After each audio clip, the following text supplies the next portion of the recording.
Bien, nos vamos a meter en el siguiente tema porque en el contexto de la pandemia lo que se ha evidenciado no solo en nuestro país sino que en el resto del mundo son justamente las desigualdades territoriales que tienen que ver con las diferencias entre comunas, el acceso al transporte, la educación, la salud, el trabajo. Hay un estudio muy interesante que atraviesa varios aspectos de esta pandemia en nuestro país para medir exactamente lo que está pasando. Ese es un estudio del Instituto de Sistemas Complejos de Ingeniería de la Universidad de Chile, ISI, que junto con la ONG No Chat han alcanzado varias conclusiones, como por ejemplo, un dato súper relevante, comunas que están en cuarentena, como es el caso de Puente Alto y La Pintana, la movilidad solo baja al 15%. Solo baja, o sea, el resto, todo el mundo está circulando. En el caso de Las Condes, 45%. Queremos profundizar en esto, queremos saber qué está sintiendo la gente, cuáles son las emociones que están predominando, qué pasa, por ejemplo, con el transporte. Ya estamos en línea con la directora justamente de la ONG No Chat, Claudia Rodríguez. Claudia, ¿qué tal? Buenos días. Hola, Mirna, buenos días. Solo para precisar, sí, el estudio de la ONG No Chat, nosotros pusimos como referencia algunos datos de el ISI, sí. Muy bien, muy bien. Exacto, lo dejamos súper claro, qué bueno que me lo plantea. Claudia, yo quiero partir por ese primer dato que ustedes muestran ahí, porque a mí me parece súper relevante lo siguiente. Tenemos claro que la gente que vive en los sectores más populares, ¿no?, tiene más dificultades para quedarse en la casa, sobre todo por el tema del sustento diario. Pero ¿qué pasa, por ejemplo, en comunas como Las Condes o Vitacura, donde sabemos que el nivel de movilidad no ha bajado del todo? O sea, cuando tú dices hay un 55% de personas que sigue movilizándose cuando tiene mucho más probabilidades de quedarse en la casa, eso nos llama la atención. ¿Qué concluyen ustedes sobre eso? Efectivamente, nosotros levantamos unos datos en relación a el tipo de movilidad que tiene hoy día la región metropolitana, considerando que estábamos en cuarentena, y lo vimos en una línea de tiempo. O sea, preguntamos qué pasaba antes de la cuarentena, qué pasa durante y qué pasaría después, que volveríamos a esta normalidad o al retorno de las actividades.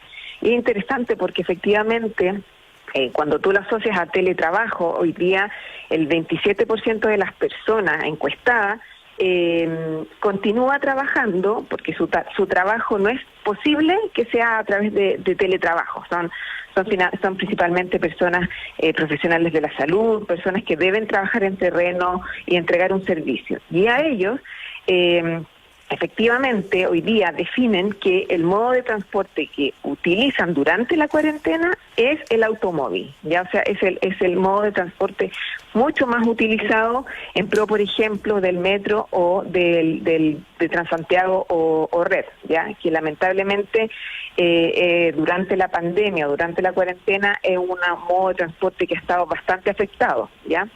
Y al automóvil se le atribuye, obviamente, las características de seguridad y donde se permite hacer este aislamiento que la autoridad sanitaria es la que lo está, obviamente, remarcando.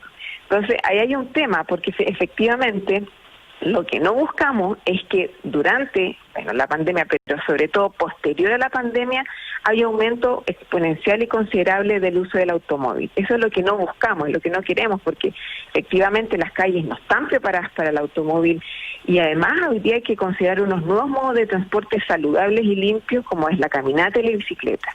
Y ahí entra un desafío, una discusión que las ciudades se tienen que preparar para otorgar también la seguridad en estos otros modos de transporte más limpios.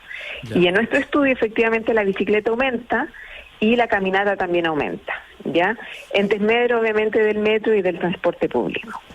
Ya, ahora sí, Claudia, me llama la atención que la encuesta en el informe técnico que ustedes nos han hecho llegar da cuenta de que se entrevistó a 402 personas, fundamentalmente vía redes sociales. Y normalmente entendemos que las redes sociales dan cuenta de una élite que está muy conectada y muy informada normalmente, y de hecho en las comunas representadas ustedes tienen que por lejos la más representada en Las Condes, después segundo lugar Providencia, después Ñuñoa. Entonces, para entender bien, este es un estudio que va a un cierto grupo, un universo más o menos acotado de usuarios que están más bien en estratos altos. Además, ustedes detectaron que la mayor parte tienen estudios universitarios, o sea, estamos hablando de ese mundo. Efectivamente, estos son estudios, el estudio continúa, por lo tanto nosotros ahora tenemos un N mucho mayor. Estos son informes más, obviamente, que eran interesantes y era importante empezar a difundirlo. Y efectivamente, nuestros criterios de inclusión al estudio fue personas que trabajaban, que tuvieran una ocupación, porque nosotros queríamos asociarlo con el tipo de trabajo.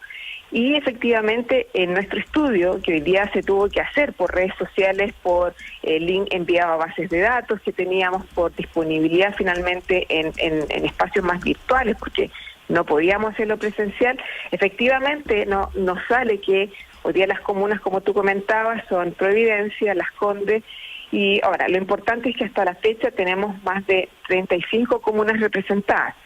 Así que es interesante después cuando tengamos el estudio ya cerrado final, efectivamente lo que buscamos es una cierta representatividad de la región metropolitana. Claro, Claudia, hay un punto, perdona que te interrumpa, pero es que ahí es interesante porque justamente vuelvo a la pregunta original. ¿Por qué 55% de las personas que viven en Las Condes, por ejemplo, sale de sus casas? Pues, ¿por qué?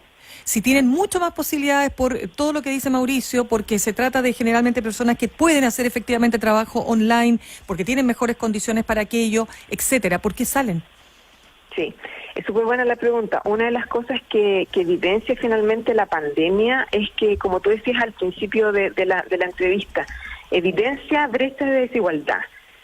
Hay personas que en las comunas obviamente más frágiles, las personas van a tener que salir porque no tienen otra alternativa, no tienen la opción del teletrabajo, y ahí uno un poco justifica, pero lamentablemente que ellos tengan que salir en pro de adquirir, por ejemplo, ingresos para el día.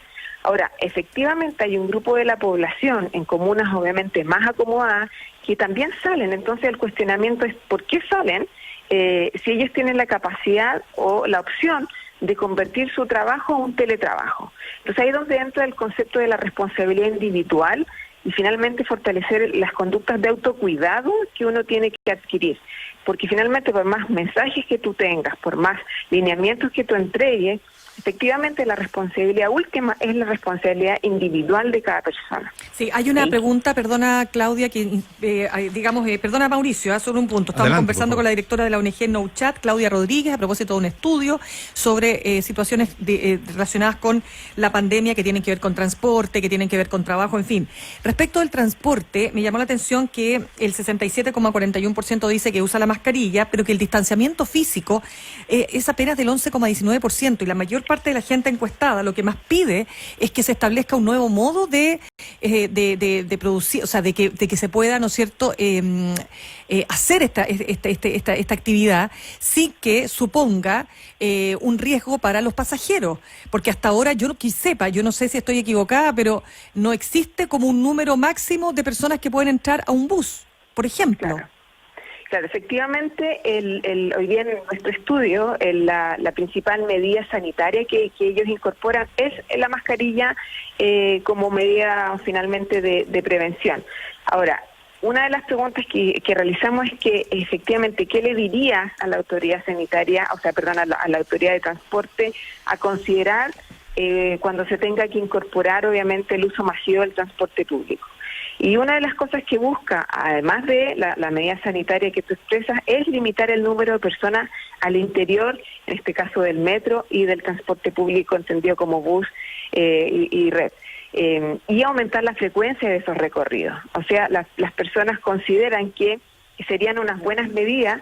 Además, se sumaría a fortalecer la limpieza o la sanitización de estos medios de transporte al final de cada viaje. O sea, son 3 elementos que ellos considerarían que serían buenos elementos que la autoridad, en este caso de transporte, lo acogiera. Claro, y Claudia, para cerrar, finalmente ustedes preguntan cuál es la emoción que representa tu sentir actual, y el 42% habla de miedo, el 21% de tristeza y el 19% de sorpresa. El resto, cuando, por ejemplo, el optimista es apenas un 1%, etcétera, ¿no? Entonces, es verdad, bien preocupante la sensación que está reinando, porque aquí hay un tema también de salud mental que se ha visto absolutamente afectada también por la pandemia, ¿no?